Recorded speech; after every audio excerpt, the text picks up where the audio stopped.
all people over 70 think they're old. People stay younger for longer. 3 women who are over 70 and still going strong are Dodo Cheney, Carmen de Lorefice, and Omara Portuondo. What do they do, and how long have they done it? Cuban singer Omara Portuondo is one of the most popular jazz singers in the world. She has sung in clubs and cabarets for over 50 years and was on a Buena Vista Social Club album. Now she is 73 years old and is still one of the star singers at the famous Tropicana Club in Havana, Cuba. Dodo, Dorothy Cheney, is an 86-year-old tennis champion. She has played tennis for more than 70 years. Now she plays in tournaments for people over 75, and she has won over 320 matches. Carmen de Lorefice is 71 years old. She has been a model since she was 13. Her career started 58 years ago when a photographer saw her on a bus and asked to take her photo. Today, she still works for the Ford Modeling Agency. I wonder if this is going to be an interesting class. Yeah, me too. So, what's your major?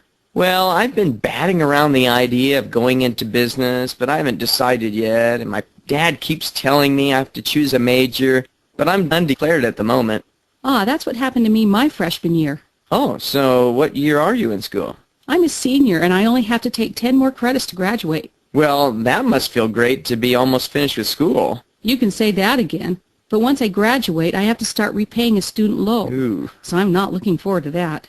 But didn't your parents help you out with your college tuition?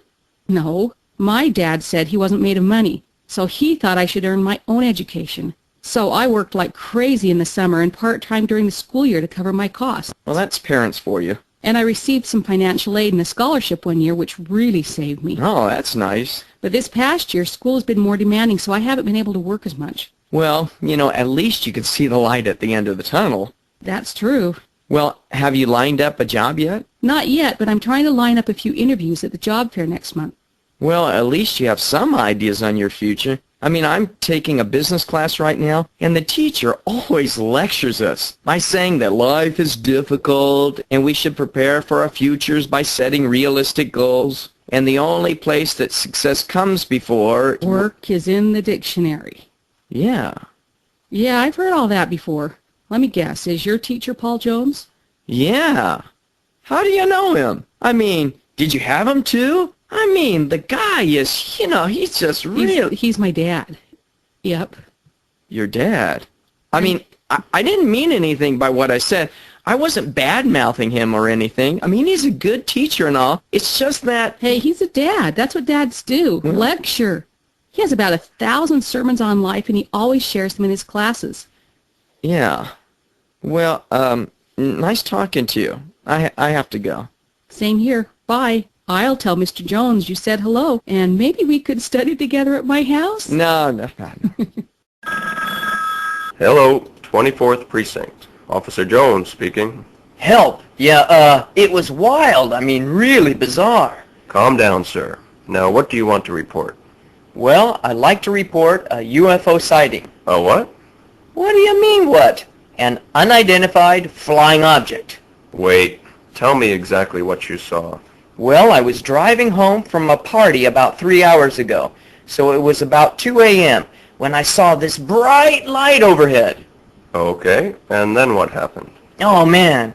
Well, it was out of this world. I stopped to watch the light when it disappeared behind a hill about 1 kilometer ahead of me.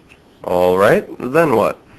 Well, I got back in my car and I started driving toward where the UFO landed. Now, how do you know it was a UFO? Perhaps you only saw the lights of an airplane. No. Or the headlights of an approaching car. No. Things like that happen, Well, if it was that, how do you explain the beast? What do you mean, the beast?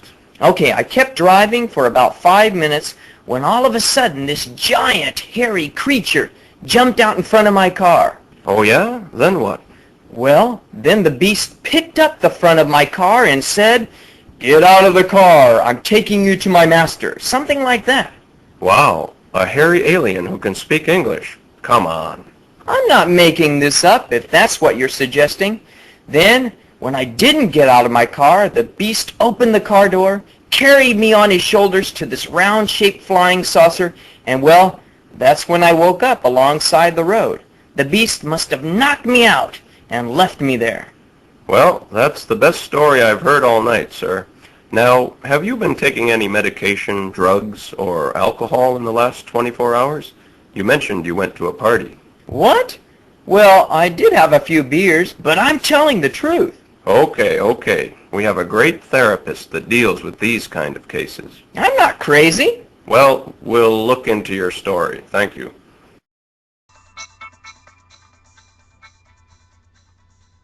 Hi, my name is Stephen, and I live in a tiny flat in Brixton, southwest London.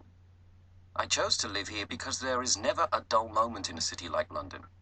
I'm an art student, and the hustle and bustle of so many people in one area is the inspiration for a lot of my painting. Another advantage of city life is having everything you need so close at hand. Living beside the tube station means I don't need a car to get around, which saves me money. Also, there are shopping centres, art galleries and museums everywhere. Of course, London, like any large city, has its problems too. Londoners don't chat on the tube or the bus, and there is much less community spirit than in the country where my parents live. In fact, they don't understand how I can put up with the constant noise and pollution and traffic congestion. However, I see that as a small price to pay. I'm in my element here in the heart of this fine city. As a famous poet once said, "He who is tired of London is tired of life."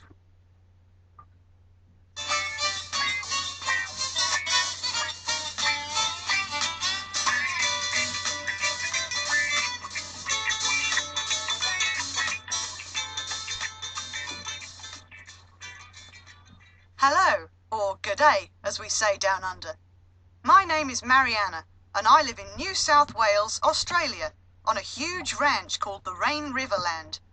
It's a beautiful area with fantastic scenery. I live here with my husband Joe, and our two children, Patrick, 11, and Abby, 8. We have lived on this ranch for several years and love our healthy lifestyle. We have 70,000 hectares of land, so the children have lots of space to run around and enjoy the peace and quiet.